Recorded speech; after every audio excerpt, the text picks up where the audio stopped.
Hey folks, thanks for stopping in to Lenderman Shop. My name's Joel Lenderman. Today I thought we'd go over how to hook up a portable power generator to your breaker box, which is on the other side of this wall, via a power inlet box here. This is a box that you will need to plug right into your breaker box to supply power in the event of an emergency at your house. Now here's a little caveat. Once you buy yourself a generator and once you buy your get this installed professionally by an electrician, chances are you'll never need it because the power will never go out again. So there's a win for you right there. All right. This is not a review of the generator, but I'll show you a couple things on that generator that you might look for when you're looking for a new one. And it is not an installation video of how to put this box in. I'm not qualified to teach you that, but I will show you how to work all this once it's installed in your house. All right, let's get going here. All right, so here's the setup of this particular generator. This is a Powerhorse 4000, which came from Harbor Freight, I believe. I'm not sure if they make this exact model, but they make similar models, and you can get many different brands make decent generators. This is a gasoline-only generator, which I understand gives a little bit more power. So our on and off is here. We have a breaker in here, which would shut things down if necessary if you overload it. If you have just, if you're feeding your extension cord through the window, then you would simply just plug in here and then put it through the window. And then over here, this is what we're going to use today. This is a 4-prong locking outlet there with our 240 voltage. Over on the other side here is our pull start. We have a choke and our gasoline's up here. All right, so there's just a quick overview. This is I would call this a medium-sized generator. It's not huge, it's not tiny, right in the middle. If you want more power, then you could go up to, 6, gosh, I don't know, 8, 10,000. But I thought that this one here does fit the bill pretty good for what we need it for. All right, so let's go ahead and get this situated the way I'm gonna have it here when we plug it in. I'm gonna plug in the cord here first, and then I'm gonna send it over, pull the cord over to our input over there on the wall. And then we need to go inside and check out the box on the inside to see what we need to do. All right, go ahead and plug in here. We're gonna do all this before we even power this thing up. All right, in there, and we give a twist because that locks it in there. Okay, we certainly don't want that to come out while we're powering our house. We don't want a child to walk by and pull on that and have it come out. So it's a locking input there. Let's go over to the wall and take a look at that. The power inlet box generally has a cover on it, such as this. And when you open it up, it also has the 4 prongs in here. Now, this is not live. It's completely shut off on the inside. So it doesn't necessarily matter which you hook in first, either this end or that end, because the inside is still shut off. So let's go ahead and lock that in. All right, so we push in and we give it a twist, and that way we know it's in there nice and tight, and it's not gonna come out on us. All right, now let's go ahead and take a look at the inside. Here's our electrical panel on the inside of the house. Our panel happens to be in our family room. Your panel's probably in your garage or in your basement. This room used to be a garage. Former owners turned it into a family room. When the power goes out, the first thing we need to do is turn off the main switch coming in from the street. The power is already off anyway, but we need to go ahead and turn the switch off. That will allow this lockout panel to slide down, and we'll be able to access our generator switch right here. And down here further, you can see we have all the important breakers marked. My wife did a very nice job of labeling all these. And we have a couple that are open, which we're not quite sure of. And those are not the heavy duty ones, so I'm not too concerned about them. But we do have, you see the water heater here. We have heater, we have air conditioner, we have the stove. We have a sub panel. Yes, we do actually have a sub panel in this house, which has 8 screw-in type breakers. Okay, so we'll turn that off and then go down and turn off all of your switches down here. Okay, we'll turn them all off. And then one by one, once we have the generator going, we'll turn the switches back on that we need. We're not gonna get our water heater back on because we don't have enough power for that. We're not gonna get our central air conditioning back on because we don't have enough power for that. We're not gonna be cooking on the stove top. We're not gonna be doing wash. We're not gonna be drying clothes. With the size of the generator that I have sitting out there, we're only going to get our basics, which has gotten us through anytime we've needed to use our generator. Okay, so power just went out.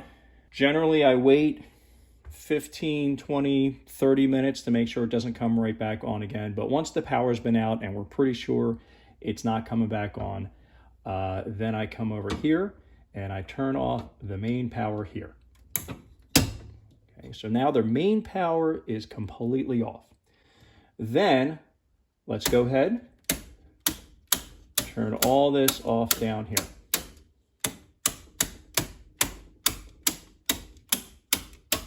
Okay, now I can slide this down. Okay, now my generator is ready to go here, but I'm not going to turn that on yet.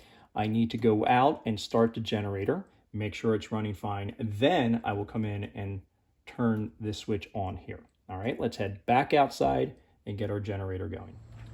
All right, now that we have things ready to go on the inside, I'm actually going to pull my generator back as far as I can comfortably go and stretch out this cord to get it away from my entry door here.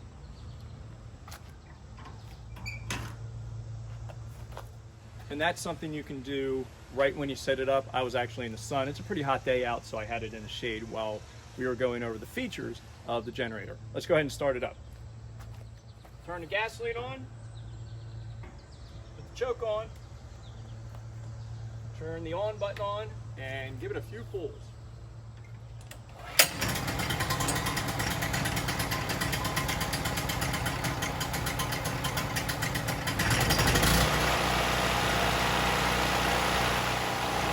We're back inside.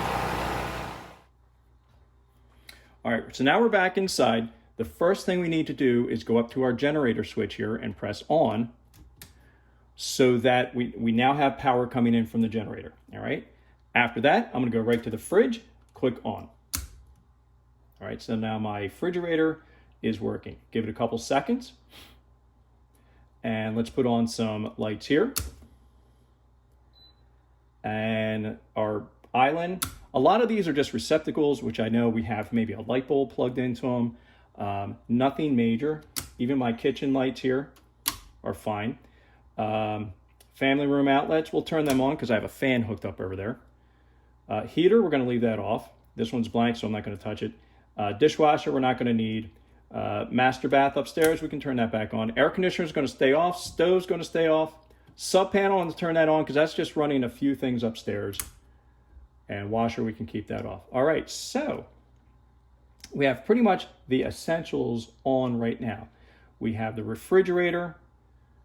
We have any outlets on that we need. Okay, we're able to get that fan going, which helps keep the air moving around here. Lights are on in this room. Our refrigerator freezer is on. We have microwave on over here. Coffee maker, I unplugged it, but we can certainly make coffee at this point. Okay, well now the power has come back on, and I know the power is back on because our friends across the street have an automatic generator that just comes on automatically when the power goes out. So I listen for that, and when I hear that their power generator has gone off, then I know our power is back on. So the first thing we need to do is to go back outside, and we'll shut off the generator on the outside.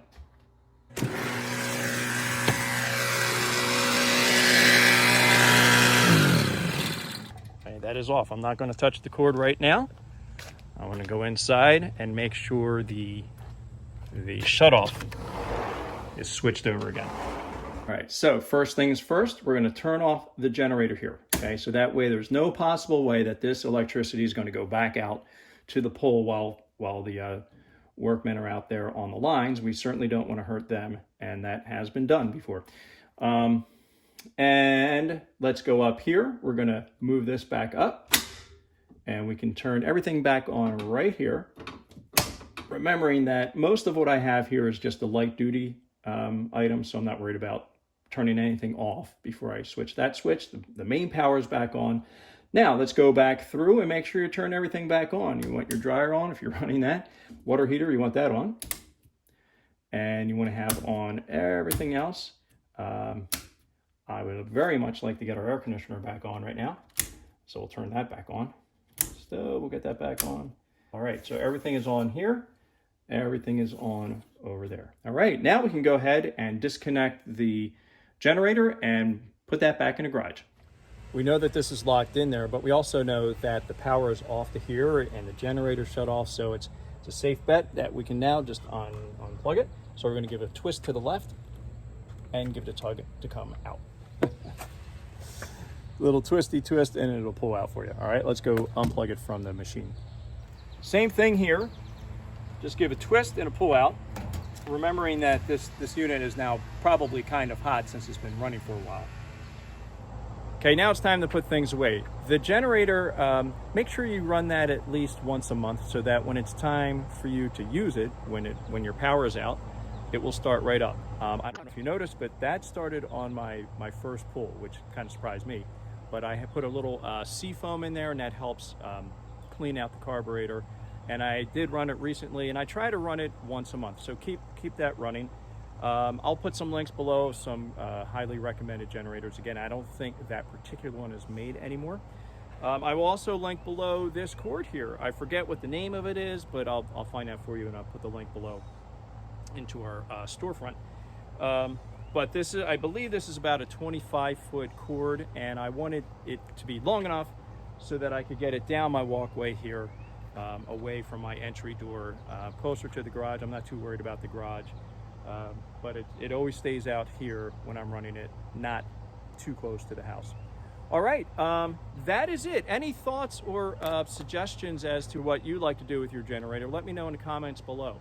If you don't have a generator, I do recommend that you get one, especially if you're in a rural area where the power is out and you go days without electricity. It's nice to have one. If you don't have a generator inlet box that I showed you to tie right into your electric panel on the inside, I recommend that you get that as well. It makes things really nice. Generators, again, unless you have outages that last for days at a time and you know it's going to happen, I would not go a whole lot bigger than the one that I have here, maybe a 5,000 or 6,000, but they do get a little pricey. I was going to put a whole house generator in that just sits right next to my house, and it clicks on. That, you know, 10, 12, 15,000 for that, and our power doesn't go out that much around here, so I thought, let me just stick with the little guy over here, and it's been great. All right, I hope that helps. Thanks for tuning in to Lenderman Shop, and we'll see you on the next video.